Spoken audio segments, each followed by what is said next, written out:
Assalamualaikum warahmatullahi taala wabarakatuh. Nama saya Muhammad Farhan bin Muhammad Faiz. Tajuk tugasan kumpulan kami adalah Etika Perniagaan Islam. Kami dari program Islamic Banking and Finance AF101 semester 5. Kursus program kami ialah Etika Perniagaan PIB 3013. Nama-nama ahli kumpulan ialah Muhammad Syafiq bin Hamidi, Muhammad Fatih Amin bin Muhammad Yuzaki, Isma Afiq bin Muhammad Anwar. Pengenalan tentang etika perniagaan Islam. Etika perniagaan Islam melibatkan prinsip-prinsip moral dan nilai-nilai Islam yang digunakan dalam konsep perniagaan. Etika perniagaan Islam mendorong para pengusaha dan perniagaan untuk beroperasi dengan mematuhi hukum-hukum syariat Islam dan mengamalkan nilai-nilai Islam dalam setiap perniagaan. Seterusnya, terdapat beberapa prinsip utama dalam etika perniagaan Islam seperti mempunyai prinsip ihsan. Hal ini kerana pengusaha harus menjalankan aktiviti dengan baik. Transaksi perniagaan yang berlaku. Etika perniagaan Islam juga sangat menekankan tentang prinsip larangan riba seperti dalam penjualan barangan ribawi. Di samping itu juga, etika perniagaan Islam juga berpegang dengan prinsip tidak membeli barangan yang tiada kepastian, iaitu gharar. Hal ini kerana dapat menimbulkan kerugian atau kerugian bagi salah satu pihak. Dalil amalan perniagaan Islam. Ya ayyuhallazina amanu la ta'kulu amwalakum bainakum bil batili illa an takuna tijaratan an taridan minkum wa la taqtulu anfusakum innallaha kana bikum rahima. Maksudnya, wahai orang-orang yang beriman, janganlah kamu makan, yakni gunakan harta-harta kamu di antara kamu dengan jalan yang salah, yakni tipu, judi dan sebagainya, kecuali dengan jalan perniagaan yang dilakukan secara suka sama suka di antara kamu. Dalil yang kedua daripada hadis Rasulullah SAW telah menegaskan bahawa kedudukan perniagaan adalah merupakan satu kedudukan yang tinggi di sisi Allah Subhanahu Wa Taala, sebagaimana sabdanya yang bermaksud 9/10 sumber rezeki boleh diperolehi melalui perniagaan. Hadis riwayat Tirmizi. Antara isu yang telah timbul dalam etika perniagaan Islam adalah: pertama, sebagaimana yang kita telah ketahui, riba merupakan perkara yang diharamkan dalam Islam. Orang yang menyertakan riba adalah halal akan menjadi kufur dan terkeluar dari Islam, kerana riba adalah salah satu dari dosa besar yang wajib dielakkan oleh seorang Muslim yang disebutkan secara jelas dalam Al-Quran dan Sunnah tentang pengharamannya. Memetik sumber daripada kenyataan yang dikeluarkan oleh pengasas kumpulan Brani Bunch dan Malakat Mall, Muhammad Fazil Hashim, berkata, ia jelas terbukti walaupun selepas 36 tahun Malaysia merdeka, rakyat khususnya umat Islam negara ini masih menggunakan pinjaman riba ini.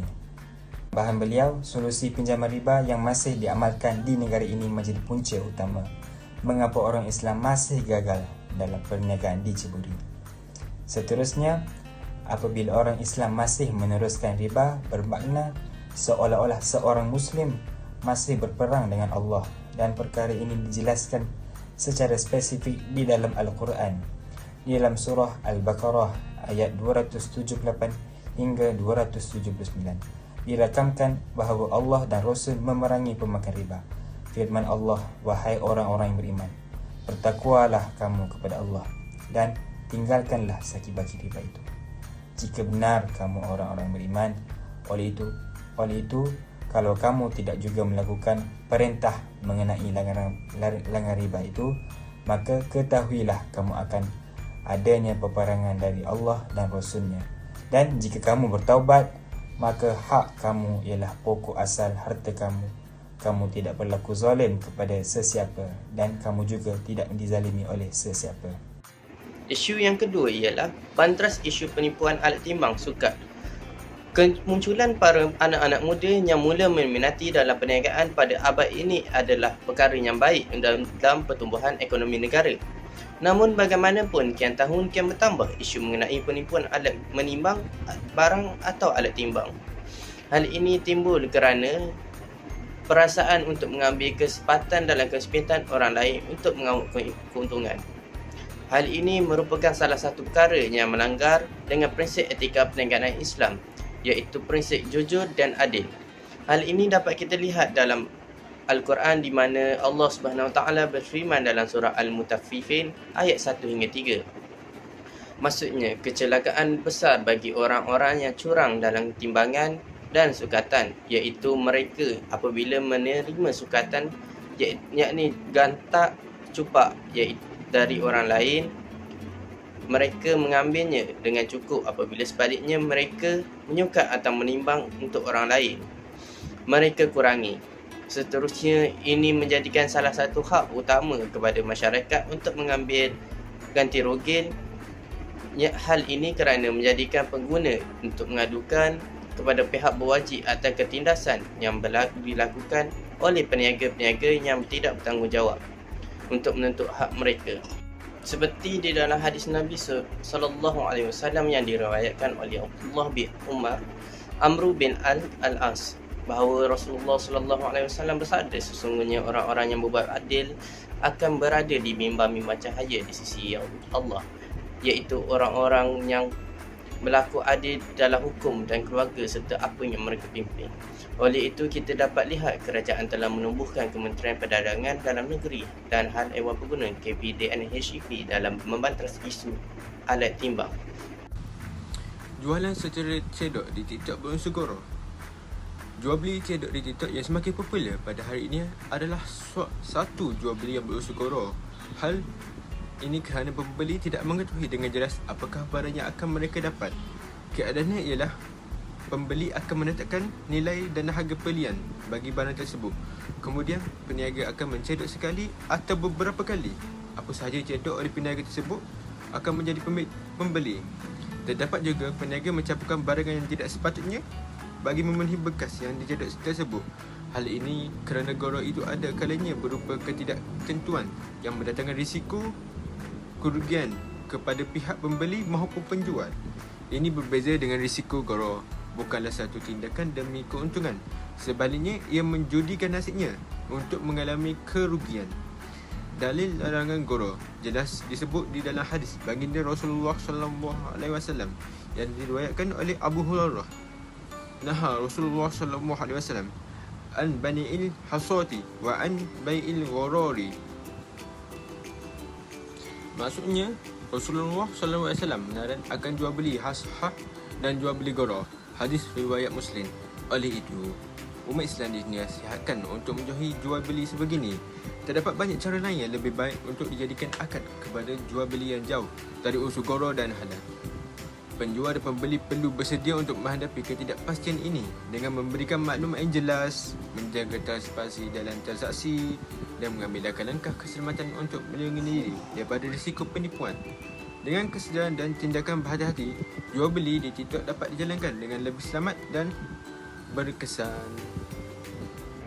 Dan isu yang terakhir ialah isu tunggang agama dalam pemasaran. Penunggang agama adalah satu takrifan umum terhadap mana-mana individu yang menggunakan agama bagi menghalalkan tindak tanduk mereka.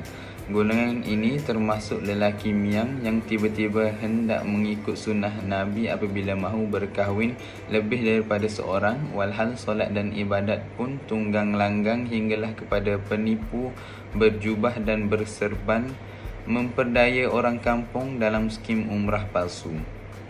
Mereka akan mempergunakan agama sebagai satu bentuk alat untuk mencapai hasrat. Banyak kita lihat peniaga dan usahawan yang apabila gagal menepati janji, sama ada dalam menunaikan perkhidmatan atau produk yang tidak mencapai piawaian sepatutnya, dengan mudah berselindung di sebalik agama. Janganlah nak diharapkan mereka memulangkan bayaran atau membayar ganti rugi. Silap pelanggan pula dipersalahkan dan nama Tuhan dijual. Kononnya mereka teraniaya dan dizalimi. Benar, Berniaga itu satu ibadah dan sememangnya kita digalakkan untuk menjalankan perniagaan berlandaskan Islam, menjauhi riba hinggalah kepada menjaga hukum halal produk kita.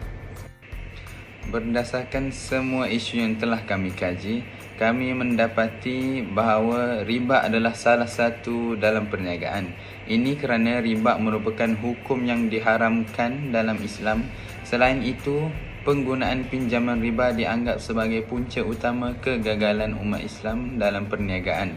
Hal ini kerana perniagaan yang berpandukan nilai Islam dan sunnah adalah kunci kejayaan setiap peniaga di dunia dan di akhirat.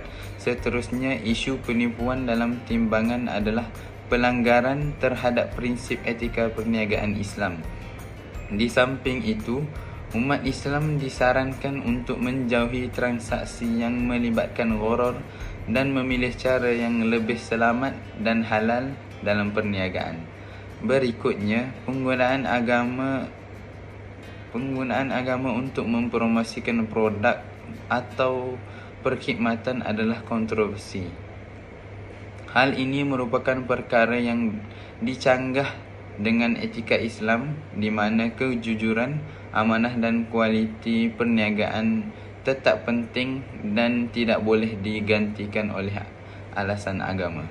Akhir sekali, perlulah ditentukan sekali pentingnya etika Islam dalam perniagaan, termasuklah dalam menjauhi riba, penipuan, gharar dan penggunaan agama sebagai alat perniagaan yang dilakukan dengan itikad baik, kejujuran dan amanah supaya menjadi jalan yang diridai oleh Allah Subhanahu Wa Taala, agar setiap perniagaan yang kita lakukan memperoleh manfaat dan memberi manfaat kepada orang lain supaya hidup kita di dunia dan akhirat terjamin.